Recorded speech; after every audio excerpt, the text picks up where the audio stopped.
Russian equipment, our allies in World War II, and later our foes in Cold War,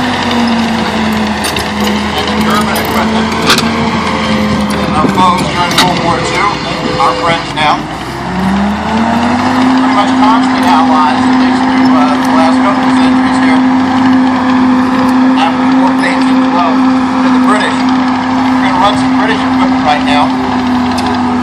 And we have a little special demonstration set up for you here. What you see coming here is a Valentine tank. It has a 3-man crew. Ours is marked up as a vehicle from the North African campaign. The British basically had two kinds of tanks during World War II. They had the infantry tanks and the cruiser tanks. Infantry tanks were, as the name implies, meant to support the infantry, and that meant they didn't have to move very fast. Basically, they didn't want to go much faster than an infantry tank could walk or at least run. But then, the cruiser tanks were the really fast ones, like the Sentinel and the Crusader, things like that. Fast tanks that would be used for reconnaissance or to hit the enemy hard and then run fast. Valentine tanks actually were used throughout the war, although they started to fall into less use as the war went on. This particular tank has what's known as a 2-pounder cannon, and basically equates to about a 40mm gun. It has a 3-man crew. Some of the very last Valentines to be used had 6-pounder guns, which were 57mm. Now the vehicles you see following the Valentine are what we call Dingos. These are armored reconnaissance cars. They have a 2-man crew. Sometimes the Dingo would have an armored cover that could close over the top, sometimes not. At least one of these I know has a little leather seat actually set up on top so that the guy can lift himself up out and ride along and go scouting for the enemy. It has a radio inside and a flap in the front to mount a machine gun. And one of the interesting things about the Dingo, in reconnaissance, you really don't want to find the enemy and fight him. You want to find the enemy and tell the other guys where the enemy is, and you hope you don't get detected. But if you do get detected, you can mount a gun on this thing to shoot at the enemy while you're running very fast in the opposite direction. And to help even more with that quick reverse, what we like to call moving forward in the other direction.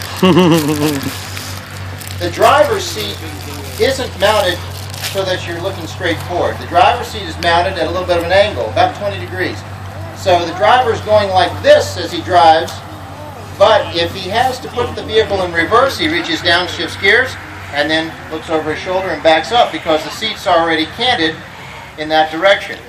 It's actually a pretty innovative way of setting the vehicle up so that, like he said, you know, if you get into trouble, you want to get out of it even faster. What we've got here, it looks like they're going to try to do I think we're going to do a little bounding Overwatch here. The scout car is working in coordination with the tank. How many gears are there in reverse? Somebody asked me how many gears are there in reverse. I'm not quite sure. That would be a question to ask those Dingo owners over there. They're happy to talk to you about them. These guys bring these vehicles out to reenactments like the Indiantown Gap reenactment for Battle of the Bulge each year. They play with them in the snow up in the hills in Pennsylvania. Been there, done that, a lot of fun. A little cold, but a lot of fun. It's always fun. Where in Pennsylvania? Indiantown. Indiantown?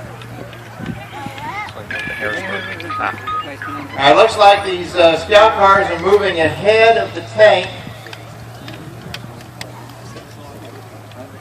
And they're going to probe forward and see if they can make contact with the enemy.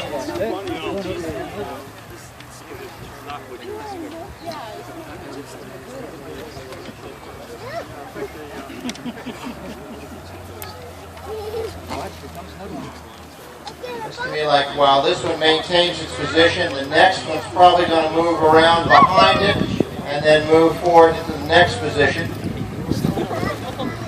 One will cover the other. That's what's meant by bounding Overwatch. This time they've got some heavy protection with them in the form of a tank. It might be. It's okay. Be careful. Valentine tanks were also used by the New Zealanders in New Guinea. And Valentines were actually developed into a DD variant, the duplex drive variant, which wasn't used much except for one river crossing in Italy, but it was the DD tank that led to the eventual development of the Sherman DD, which was used with some success in the Normandy landings.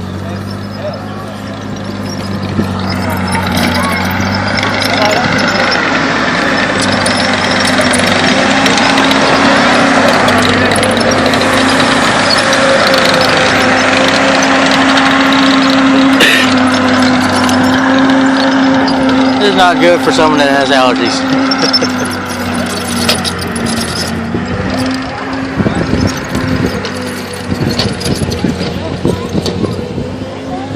Are they going to try and blow up those tanks? I don't know. Valentine was used extensively in the desert in North Africa by British troops. By the time we started moving into Sicily and Italy, a lot of the British units that had Valentines replaced them with tanks like the Sherman.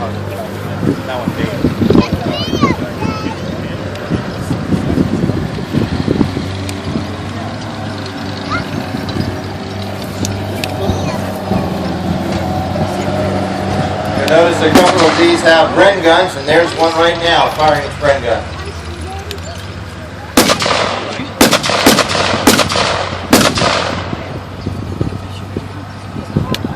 How big is it? Bren gun? Yeah. 303, I think. Hi, Richie. We have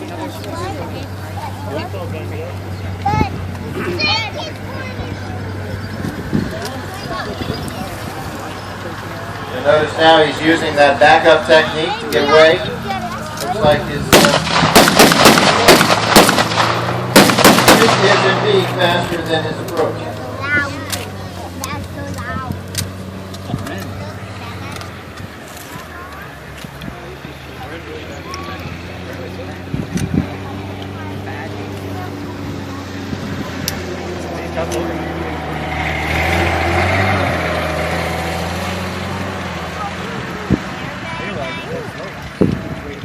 Are they pretending? I got one. Let's go.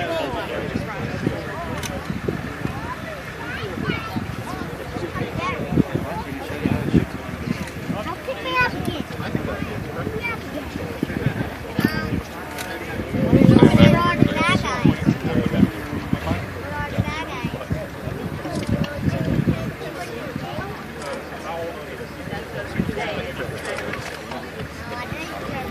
As you might imagine, these dingoes are very popular with those people who like to collect military vehicles because they're kind of tank-like in the sense that they've got some armor plate on them and some of them have the hatches on the top, but they're also small enough to fit into your garage.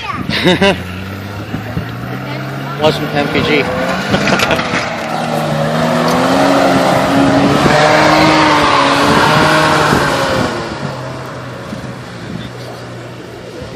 Okay.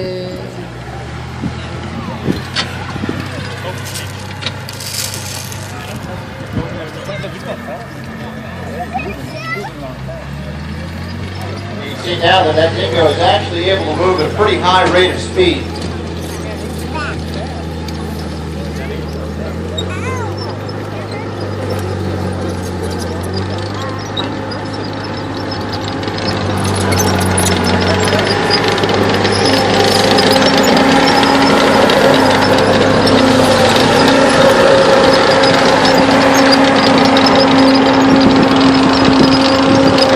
Service as a tank, the Valentine chassis was also used for a couple of self-propelled guns. The Bishop was actually a large semi-traversable box, essentially, turret for lack of a better word, mounted on a Valentine with a 25-pounder cannon. Valentine was also used to make a tank destroyer called the Archer. They mounted a 17-pounder anti-tank gun, same one that was in the Sherman Firefly, and it would fire over the back deck of the Valentine, so the driver would basically have to turn the tank around and face the rear to have the gun pointed at the enemy. Nice thing about that is that when you're ready to leave your gun position, you're already pointed in the right direction. There was also a Valentine bridge layer, and as I mentioned, there was a Valentine DD that was developed during World War II. It had screens on it and 2 propellers in the back. One of those has been restored, and interestingly, that one restored vehicle sat for many years in the back of a factory right next to another Valentine tank, the one that we have. There's not many of these running in the world. We're lucky to have one. You'll hear me say that frequently about a number of our systems here. We're very, very fortunate to have not only the vehicle in the collection, but to actually be able to operate it, to run it.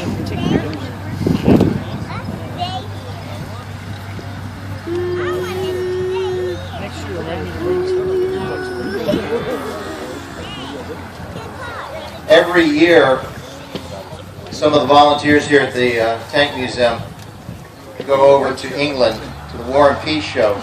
That is not just a fun adventure for us. Although it is fun, it's also a shopping trip for us, because we're always looking for things like starters and things like that. Hey, Mr. Witham, do you have a starter for Valentine? I have 2. We'll take them, because we're constantly in need of parts like that to keep these vehicles running. How often do you fabricate your own materials?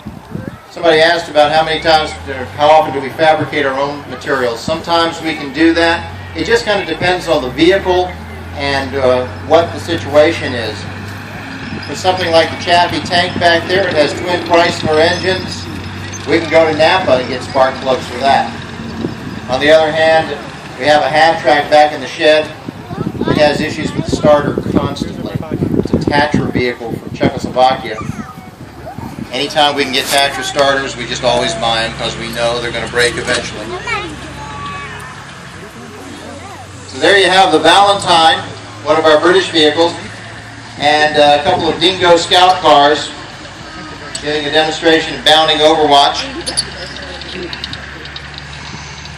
While the Valentine is actually marked up as it would have appeared in North Africa, the Dingos are actually wearing the dark green color that most likely would have been used in Europe, or possibly Tunisia. The end of the North African campaign in early 1943, in Tunisia, they were starting to run into territory that was a little more verdant, a little more green, a lot of olive groves, things like that. So a lot of times the Brits didn't bother to paint desert colors on the equipment. They just brought it out of England with the green paint on it, or was intended for combat in Europe.